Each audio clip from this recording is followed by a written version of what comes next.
And that's a great segue into the next thing that we wanted to talk about was just, of course, we saw Pudgy Penguins go on a run. We mentioned that everyone's been talking about them ad nauseum. It's been the story of the month, no doubt, flipping Cool Cats and really just getting up to, what are we at, 3.2 ETH floor right now, all the way up from, I think it was almost zero point 0.5 that it ran down to at the peak of the FUD cycle that it had. Pudgy Penguins were dead. The community was kind of tearing itself apart at the seams.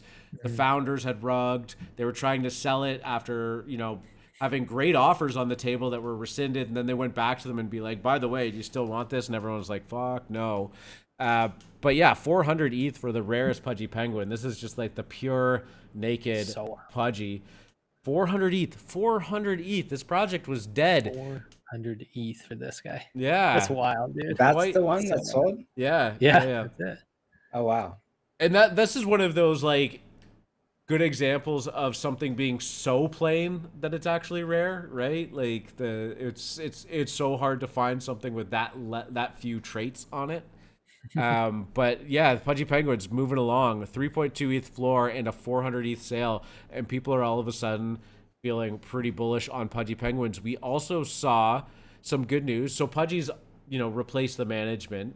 They got rid of the old rug founders, Cole, and kind of gutted everything.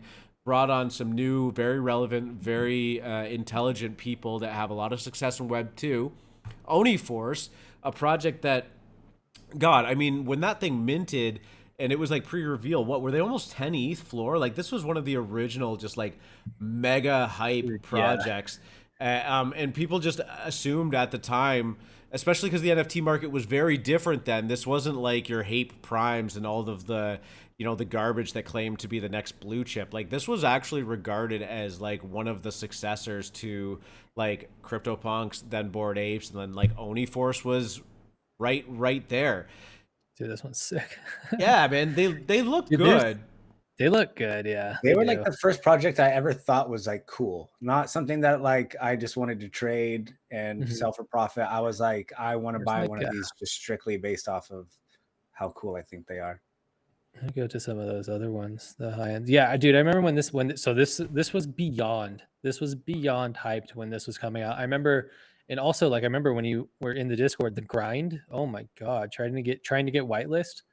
You had to spend time. I know some people in AlphaMint spent weeks grinding, and they finally got their allow list. And some also spent weeks and got nothing. Like it was wild the amount of effort people put in to get into this project, but it paid off. I mean, yeah. Dude, I think like the first day the floor shot up to like, I think 3 or 4 ETH and then didn't stop. And then I think it finally topped out at like, what was it, 7 or 8 ETH for just floor. Like it was wild. And then like all these like rare Onis were selling for like 8,500 ETH. Yeah, on the that volume spike there a couple days after it minted. So August 24th, the average price of the Onis were selling for 8.8 ETH, which is just wild because back then price of ETH was probably around 4K as well, right? Yeah. Like that was it was expensive. So those things crushed it, and then it just fell right off a cliff. I mean, it maintained above 1 ETH for quite some time, but I mean, the management just kind of disappeared. They weren't doing anything with it. The community just slowly shriveled up, died out. A lot of people that were probably around were probably those people that bought in at like 5, 6, 7 ETH and were just praying to get some of that back, but it was slowly declined. They started getting to only in like 2-3 sales a day. They were down below 0.25 floor, and now announced that they have a new guy in control. This is Henry Finn, and that the original team is no longer a part of the decision making process for Oni Force. Seeing how Pudgy Penguins, kind of turned around in the wake of just real good, talented management, seeing what Guy Osiri, someone like Guy Osiri has done for like the Bored Apes and Yuga, knowing that like having really solid marketing background, really solid strategy, deep connections, does for an NFT project. Oni Force could be one that's ripe for the picking to be a comeback story. It has that moment. It was captivating everybody's attention at the time. It was all anybody was talking about. Everybody is aware, if you've been in the NFT space for any amount of time, about Oni Force. And I'm just wondering now, it has gone on a little bit of a run. It is now up to what, a 0.45, almost 0.5 floor. So making a little bit of a comeback. But could we see this as another resurgence project a la Pudgy Penguins? Where are you guys thinking with this? And are Zuki holders pissed? Yeah, dude, I can't wait for Azuki holders to come out and be like, this Oni project copied Azuki. Like they do every time something slightly anime comes out. It's ridiculous. I hope so. I don't really have any. If they drop below like 0.3, I might get interested because I just don't know where these new owners have like what their plans are. But I would be happy. I think it would just do overall, like it would just be great for the space in general. Just these projects can come back, I think would be a great sign that like just for some of the older projects, like the 2021 projects, I think that alone, I would hope that they get a little bit life back into them. And I'd love to see people rocking them around. It's just cool art in my opinion, which, I know everybody's got their own feelings about the art side of things, but they just look cool. I would not mind rocking one of those. Yeah, they've always some of the best art in my opinion, like in that style. But I agree. I think the biggest thing that for me is that there's so many bag holders. So many people spent so much money on this that I think there would be I'm blanking on the word right now, but basically like a sell-off? No,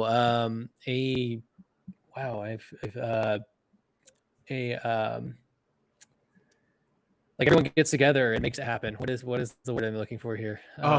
Yeah. Like just like a group communal effort of like, we're gonna bring Oni Force back, make Oni great again, right? Like, yeah, exactly. I feel like enough people, enough influencers have their bags completely full of Oni, and they would love to either have it be worth some ETH again, or at least dump on anyone they could.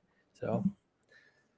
I mean, I do believe that projects in 2021 are going to be part of a very special cohort. It's not the first year that NFTs were a thing. It's not like this like significant time, other than the fact that it was NFTs foray into mainstream, at least mainstream awareness, maybe not mainstream adoption. It's not like everybody has one or own one.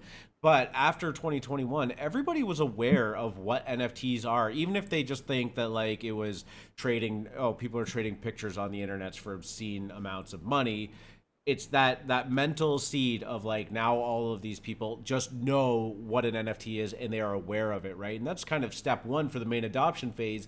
But 2021 will look back as that time that really got it to the forefront. Of course, Yuga coming into the game and really just changing everything up. Just all these obscene prices, obscene amount of trading, those huge first big volume spikes.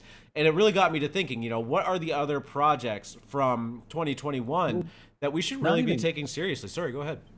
Yeah, I say not even that, but also remember back in, I think it literally was this time, August of 2021, like there was a huge demand for historical projects. I remember Gary Vee was probably one of the biggest ones pushing that one, and people, because everyone, to be successful back in 2021 August, you just had to track wallets. So everyone was just tracking Gary Vee's wallet and saw him kept buying all these old random projects. Usually, like what were they, like 2019 and before? A lot of 2017 projects. I remember I bought into one of them, and I think I took a loss on it. Actually, it was like some weird bear project where you had to like piece together your bear. But there were other ones where like I saw it early, so I got in and got out early. But like we've seen it before. Like there's always going to be a demand for historical things. So like if projects can come back, they will, and especially if they're cool looking, or if they have good leadership or good ideas.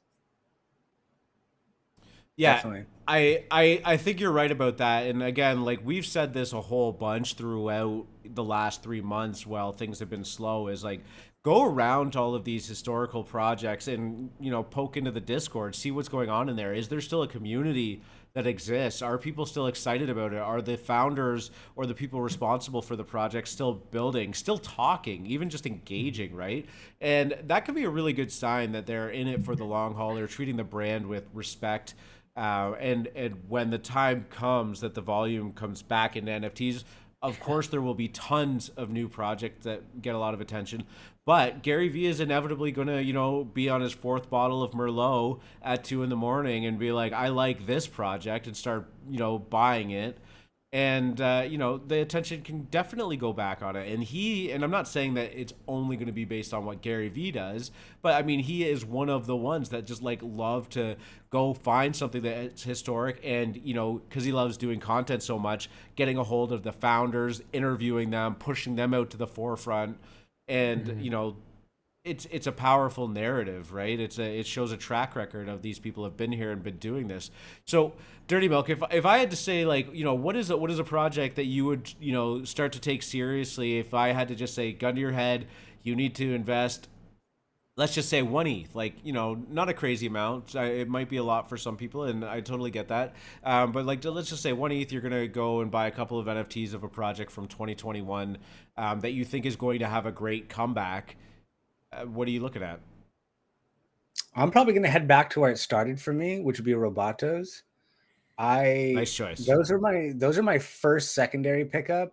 I have traded those multiple times, like in and out for like profit, and it's been great. I am surprised to see that they are still sitting at the floor that I bought in at, which is nuts, because I bought in like last just round August. trip today. Yeah, but it's crazy to me that they've held that well. I don't know, is Pablo, I don't know if Pablo Stanley, the artist, is still spearheading them or not. I'm not sure. But I'll look into it. He's just super like creative. Everything he kind of pushes out is just super fun and cool. I don't have a super gnarly like bull case for them. I know that they had something released recently for some type of game or something like that, but I would love to see them come back. I'd probably would feel okay buying 4 or 5 of these for around an ETH. And they just like, they're sick. They're animated. Like, come on. The Cyclops ones are really cool. I remember watching the live streams when Pablo would do them. He would literally just live stream him drawing all the artwork before the project launch. They're super cool. I think that they ran up to like a 2 ETH floor at one point. Yeah, dude. I have owned these so many times and have So made much pain profit for every me. time. Yeah, they did. So, In January, they actually, there was a huge volume pump in January where a lot of projects really kind of went on a crazy run. I think that's when Alien Friends went on a pretty good run, and a bunch of other projects. But yeah, I agree. I mean, Robotos has that connection to time. Time is proved time and time again that they are very, very Web3 focused and very, very Web3 friendly. Keith Grossman is a big supporter of NFTs and a bit of an NFT degen himself. And I'm not saying that time is necessarily going to move the needle for Robotos, but definitely not bad friends to have. And again, when I say like look for those connections, like having connections at Time, having partnerships with Time and a bunch of other brands is pretty strong and pretty powerful. So I actually really like that pick. And while you were talking, I just checked in on Pablo's Twitter, and yes, he is definitely still working for, or like heading Robotos, and he is still very active. Right, another great sign. So. Man, I might actually jump on board with you on that and maybe pick up a couple of them. Yeah, get in there. Do it. Drip, what do you think? Same question. My pick, definitely Alien Friends. Definitely Alien Friends. Dude, they're still super active. They just actually came out with their first digital comic book, which looks pretty cool. They ran up to, what do you think you just said? It was like 4 ETH or something like that. I can't remember. That was nuts. They've always had a pretty active community, still sitting at 0.339 apparently. They've always just been fun to me. I remember back when they minted in Alpha Mint, the sentiment was like, these are shit. These look like crap. Like, who's going to buy these? And then we all just laughed as they just ran. And everybody was like, crap, I was wrong. Yep. And so that was always funny to me, but they've always had good community. They're still active. You can check their Twitter right now. Like, they're still getting a lot of engagement on their posts, and I think they have a chance to potentially come back. Will they become like a solidified blue chip where you're going to be like wanting to hold one of these, like a, like a Doodles or anything like that? Like, probably, well, maybe not. No, I don't think so. But I still think like if you want to get in now, you'll probably make some money later on. Maybe track it. Maybe don't buy in right this second because we might get a little more bearish here, but definitely keep an eye on it. I definitely am. So Yeah, it was an interesting time too because they minted right at the end of 2021. As you said, they ran up to almost 4 ETH floor, didn't quite hit that 4 ETH, and then yeah, they pulled back a little bit, and then slowly but surely over the course of time have pulled back all the way to 0.35, which they're at right now. They minted with Coolman's universe and Little Lemon's friends, all like I think it was in within 3 out of 4 days, right? Like those three minted, and all had a pretty good run. Coolman's had a great run. Lemon Friends had a very brief but really strong showing, and I think they really just like hold like a special point in time. And you're right, it was for a while there. You couldn't see any like meetup or something that wasn't like Alien Friends related and like people rocking the gear and just really getting behind it. We mentioned Gary Vee earlier. Gary Vee was another one that got into Alien Friends and was touting it a little bit, which really kind of took it to the next level. My only not my only gripe about it was just that like I always thought that they pulled the Alien Friends, the Evolution, which was their secondary like derivative companion project. Like not only was it too early, right? Like I don't think they let it.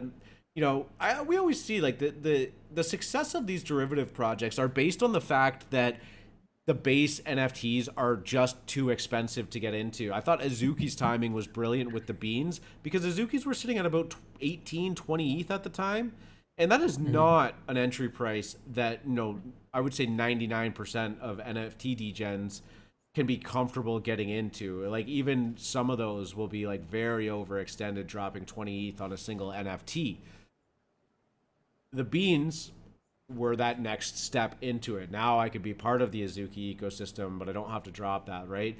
Bored Apes did that brilliantly with Mutants. There's been a couple of other ones, and then there's been a couple of other projects that have kind of really been to their detriment. I always thought Alien Friends Evolution was one of them, and the fact that they looked a little bit too similar to the other ones. But I do very similar. Yeah, I do agree. Like they hold a special point in time. They had an incredibly strong community, and I think as time goes on, that negative perception of the derivative companion project, not a derivative, I shouldn't call it a derivative, but the companion project will kind of wash away.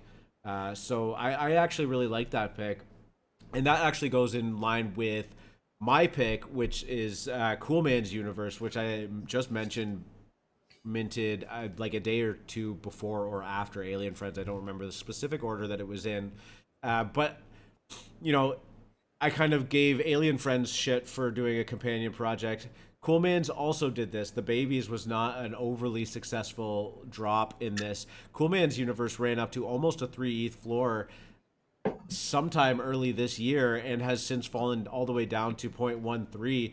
And like full disclosure, I'm just going to say this, I have already done that exercise and bought a whole bunch of these last week. It has still fallen even below that price, which I'm comfortable with. Whenever I'm looking at this stuff, and I think that you'll all agree, is if you're making a play like this, you're not looking for that quick flip NFT. This is like tying liquidity up for a longer term and waiting for NFTs to have their next hype cycle, and then you hope that the team or the community is still very active in that. But didn't the Babies just launch like 2 weeks ago or something? No, it was a little bit longer than that, but they got off to a slow start, and they haven't been like it hasn't been absolutely crushing it or anything. I believe the floor price was like maybe 0.02 and the volume very low, but wasn't really moving the needle. I do want to just like sort of give them a bit of a pass because Coolman Coffee Dan has like all of these things lined up as to like what the next steps were, and it wasn't one of those drops where it's just like the community was like when companion. It was like this is the next iteration in the storytelling, and that's one of the things that I really like about it is that he has kind of this full narrative built out. They're going to be doing a TV show. There was always that rumor that Disney was going to be involved. That was one of the things that brought it up to almost a 3 floor at the time. And, I just can't discount somebody that, again, clearly has some connections, but he also has like 8 million followers on Instagram, right? This guy has a long track record of being a cartoonist and artist that built up a gigantic following beforehand. And I do just think eventually that's going to come online, right, as we start to get towards mass adoption. And that's why I was very bullish on Coolmans. I always have been. I've always had a very hard time pulling the trigger on selling them, which I never really did, if I'm being honest with you. But yeah, I mean, I sold mine at the top. I got lucky. yeah, I didn't try to. I just it was too juicy not to. I didn't care that much about the project. I got them. I think we got whitelist for free. So like it was like, I'm gonna make some money. I didn't sell the top, but I sold on the run up. Yeah. I did manage to peel, like, because I minted 2 and I bought 2 on the secondary pre-reveal, and I did manage to peel the 2 that I bought off. One of them ended up being, and I bought it pre-reveal, ended up being a rare-ish one that I sold like well above floor. And I was able to de-risk, right? Like I'd already not only covered my cost basis, but also taken quite a good profit at the end of the day. So now I hold, I held 2 of them until I recently just bought a whole bunch. But 2 is such a hard number when you're trading and stuff too, right? Because Terrible.